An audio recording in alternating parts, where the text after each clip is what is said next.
On entend souvent dire que nous sommes des créatures sociales, que nous avons besoin des autres pour nous sentir complets. Et si vous vous sentez seul, si la recherche de connexion vous laisse un sentiment de vide plus grand encore, il y a une force dans la solitude, il y a un pouvoir à forger son propre chemin. Voici l'histoire d'une rencontre avec soi-même quand on a l'impression de n'avoir personne. Voici une jeune femme. Elle se sentait comme une pièce de puzzle à la recherche de son plateau. Elle aspirait à la connexion, rêvait d'amitié profonde, mais se sentait toujours à l'extérieur, observant. Les rassemblements sociaux la laissaient épuisée, les conversations lui semblaient superficielles.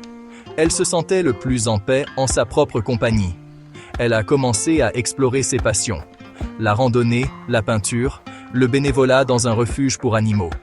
Ces activités solitaires sont devenues son réconfort, son espace de respiration.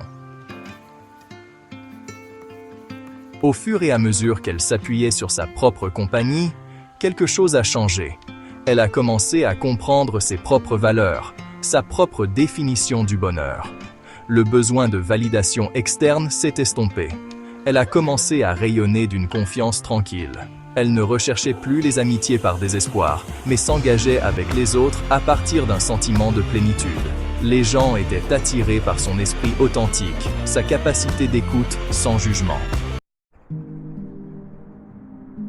Son parcours nous rappelle que la solitude n'est pas une malédiction, mais un cadeau. C'est dans les moments calmes de réflexion que nous découvrons qui nous sommes. Embrassez le voyage de la découverte de soi. Trouvez de la joie en votre propre compagnie. Les connexions les plus significatives fleuriront lorsque vous serez satisfait d'être seul. Êtes-vous prêt à embrasser votre propre force? Rejoignez-moi pour la deuxième partie de cette vidéo où nous explorerons des étapes pratiques pour cultiver l'amour-propre et trouver votre tribu. Abonnez-vous à ma chaîne pour plus de contenu inspirant. Dans cette deuxième partie, on va explorer ensemble des actions concrètes pour cultiver l'amour de soi et trouver votre tribu. Prêt? Allez, on y va!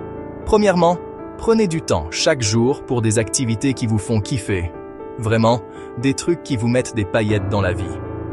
Deuxièmement, pratiquez la gratitude. Notez 3 choses pour lesquelles vous êtes reconnaissant chaque jour.